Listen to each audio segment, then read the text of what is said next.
Today I'm going to be showing you how to create these beautiful double French fishtail cinnabuns.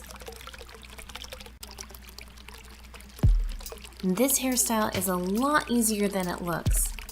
It is perfect to do on freshly towel dried hair, so I really do like to have my hair fully wet for this.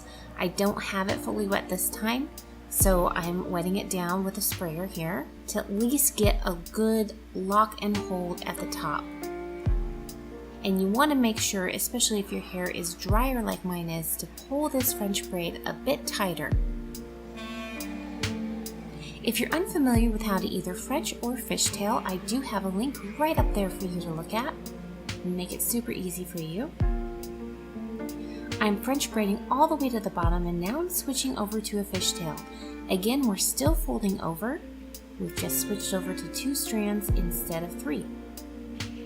And that's as easy as putting 2 strands in one of my hands and one in the other, and then starting to trade back and forth. Now this is not a fancy fishtail. You do not have to worry about it being wide at the base and tapering down. It's going to be pretty much the same length all the way down your hair unless you have heavily layered hair. So we're just going to fishtail all the way down to the bottom. This is my backyard in Tucson, Arizona that I grew up in, and my children are able to play in it now as we're visiting my parents. It's a nice hot 99-degree weather day today. When you get to the ends, it's really hard to grab each individual strand, so I'm just folding over all the way to the tip because we want absolutely every bit of length braided as possible. Now keep in mind, when you curl this inwards, we're going to make sure that the end points towards my head.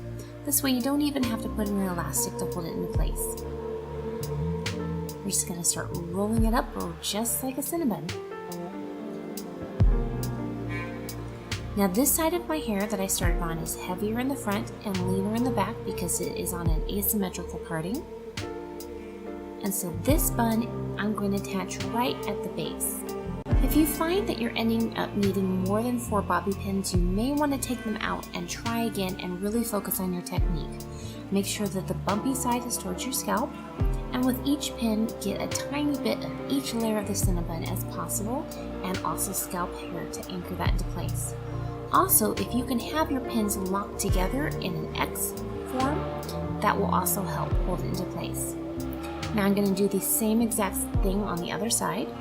Remember to have my ends facing inwards towards my head. Roll all the way up, and then this one's going to be placed slightly higher than the other one to echo the asymmetrical look again. Now you see how very easy this was to do. This hairstyle is extremely versatile, from the office to weddings to just doing housework. It looks so intricate and detailed, and yet you saw how very easy it was for me to do this. If you like this tutorial, please do give me a thumbs up. Don't forget to hit the notification bell next to the subscribe button to make sure that you know each time I upload a new hair tutorial. Have a wonderful week!